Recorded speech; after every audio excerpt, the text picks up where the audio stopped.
ಚನ್ನಪಟ್ಟಣ ತಾಲೂಕಿನ ಮಳೂರು ಹೋಬಳಿ ಮಂಡ್ಯ ಬೊಮ್ಮನಾಯಕನಹಳ್ಳಿ ಗ್ರಾಮ ಪಂಚಾಯಿತಿಯ ನೂತನ ಅಧ್ಯಕ್ಷರಾಗಿ ಬಿಜೆಪಿ ಬೆಂಬಲಿತ ಸದಸ್ಯರಾದ ಬಿಎಸ್ ರವಿ ಆಯ್ಕೆಯಾಗಿದ್ದಾರೆ.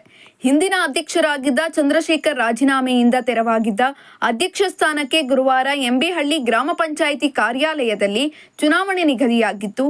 ಜಿದ್ದಾಜಿದ್ದಿ ಕಣವಾಗಿದ್ದ ಚುನಾವಣೆಯಲ್ಲಿ ಇಬ್ಬರು ಅಭ್ಯರ್ಥಿಗಳು ಎನ್ಡಿಎ ಪಕ್ಷದ ಅಭ್ಯರ್ಥಿಗಳು ನಾಮಪತ್ರ ಸಲ್ಲಿಸಿದ್ರು.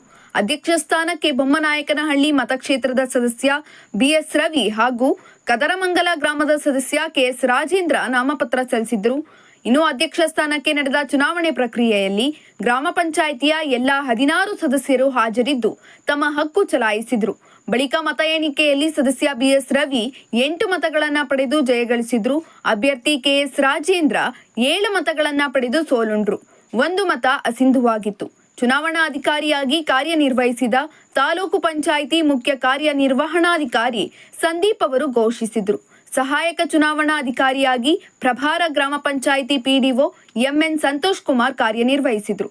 ಇನ್ನು ಈ ವೇಳೆ ನೂತನ ಅಧ್ಯಕ್ಷ ಬಿಎಸ್ ರವಿ ಮಾತನಾಡಿ, ನಾನು ಬಿಜೆಪಿ ಪಕ್ಷದಿಂದ ಸದಸ್ಯನಾಗಿ ಆಯ್ಕೆಯಾಗಿದ್ದೆ. ಆದರೆ ಇವತ್ತು ಜೆಡಿಎಸ್ ಪಕ್ಷದ ಬೆಂಬಲದಿಂದ ಅಧ್ಯಕ್ಷನಾಗಿ ಆಯ್ಕೆಯಾಗಿದ್ದೇನೆ. ನನ್ನ ಕಾರ್ಯವೈಖರಿಗಳನ್ನ ಮೆಚ್ಚಿ ಸಹಕಾರ ನೀಡಿದ ಸಹಕರಿಸಿದ ಪಕ್ಷದ ಮುಖಂಡರು, ಸದಸ್ಯರು ಹಾಗೂ ಮುಖಂಡರಾದ ಹ್ಯಾಪ್ ಕ್ಯಾಂಪ್ಸ್ ದೇವರಾಜು ಮತ್ತು ತಮ್ಮ ಮೇಲೆ ವಿಶ್ವಾಸವಿಟ್ಟು ಪ್ರತ್ಯಕ್ಷವಾಗಿ ಪರೋಕ್ಷವಾಗಿ ಸಹಕರಿಸಿದ ಎಲ್ಲರಿಗೂ ಕೃತಜ್ಞತೆ ಅರ್ಪಿಸುತ್ತೇನೆ. ಪಂಚಾಯಿತಿ ಅಧ್ಯಕ್ಷನಾಗಿ ಅಧಿಕಾರದಲ್ಲಿರುವವರಿಗೂ ಕೂಡ ಯಾವುದೇ ರೀತಿಯ ಲೋಪದೋಷವಿಲ್ಲದೆ ಕೆಲಸ ಮಾಡುತ್ತೇನೆ ಎಂದರು. ಇನ್ನು ನಿಕಟಪೂರ್ವ ಅಧ್ಯಕ್ಷ ಚಂದ್ರಶೇಖರ್, ಸದಸ್ಯರುಗಳಾದ M S Sumalatha, Anitha, Sunitha, Shivaraj, Shivalingamma, Shivamma, Madhugowda, N Uma, Padmanabhaiah, H D Shankarappa, Vasantha, C Venkatesh, Ambuja, Vani ಸೇರಿದಂತೆ ಮುಂತಾದವರು ನೂತನ ಅಧ್ಯಕ್ಷರನ್ನು ಅಭಿನಂದಿಸಿದರು. ಬಿಜೆಪಿಯಿಂದ ಕ್ಯಾಂಡಿಡೇಟ್ ಆಗಿರೋದು ನಾನು, ಆದರೆ JDS ಬೆಂಬಲಿತವಾಗಿ ನಾನು ಇವತ್ತು ಅಧ್ಯಕ್ಷರಾಗಿದ್ದೀನಿ. ನಾನೇ ಆಗ್ಬಿಟ್ಟಿದ್ದೀನಿ ಅಂತಲ್ಲ, ನನ್ನ ಒಳ್ಳೆತನ, ನನ್ನ ಮಾಡೋ ವೈಖರಿಗಳು ನೋಡಿ ಅಭಿವೃದ್ಧಿಗೆ ಸಹಕಾರ ನೀಡಿರ್ತಕ್ಕಂಥ ಎಲ್ಲ ಸದಸ್ಯರುಗಳಿಗೆ ಮತ್ತು ಹಿರಿಯರಾದ ಗಣ್ಯರಾದ ನಮ್ಮ ಶ್ರೀಯುತ ಆಪ್ಕಂ ದೇವರಾಜನವರಿಗೆ ಕೃತಜ್ಞತೆ ಹೇಳೋಕ್ಕೆ ಅಂತ ನಾನು ಬಯಸ್ತಿದ್ದೀನಿ.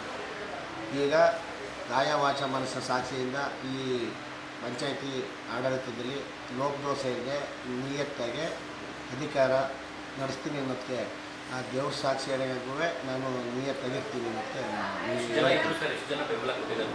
16 ಜನ ಸದಸ್ಯರಲ್ಲಿ ಒಂದು ವರ್ಷದಿಂದ ಆಗಿತ್ತು, ಅಲ್ಲಿಗೆ 8 ಆಗಿರ್ತಿತ್ತು. ಅವ್ರಿಗೆ 8 ನಮ್ಗೆ 8 ಆಗ್ತಿತ್ತು. ಆದರೆ ಒಂದು ವರ್ಷದಿಂದ ಆಗಿರೋ ದೆಸೆಯಿಂದ ನನಗೆ ಒಂದು ಓಟ್ ಜಾಸ್ತಿ ಬಿದ್ದಿರೋ ದೆಸೆಯಿಂದ ನಾನು ಇವತ್ತು ಅಧ್ಯಕ್ಷರಾಗಿ ಆಯ್ಕೆ ಮಾಡಿದ್ದೆ. ಸವಾಲುಗಳು ಏನಿಲ್ಲ ಬಿಡಿ, ಎಲ್ಲರೂ ನಮಗೊಂದೇ, ನಾವು ಅಭಿವೃದ್ಧಿ ಅಂತ ಇರೋದೇ ನನ್ನ ಕರ್ತವ್ಯ. ಪ್ರಮುಖ ಸಮಸ್ಯೆ ಏನಿದೆ ಸರ್? ಇಲ್ಲ ಏನಿಲ್ಲ ಬಿಡಿ, ಎಲ್ಲ ಕೆಲಸಗಳು ನಡೀತಾ ಇದೆ.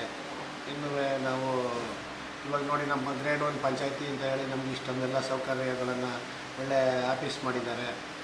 ಆಫೀಸ್ ಮಾಡಲಿಕ್ಕೆ ನಮ್ಮ ಯುವ ಸಾಹೇಬರಿದ್ದರು ಶಿವಕುಮಾರ್ ಸರ್, ಅವರು ಇದಕ್ಕೆ ಒತ್ತು ಕೊಟ್ಟು ಭಾಳಷ್ಟು ಚೆನ್ನಾಗಿ ನಮಗೆ ಇದು ಮಾಡಿದ್ದಾರೆ.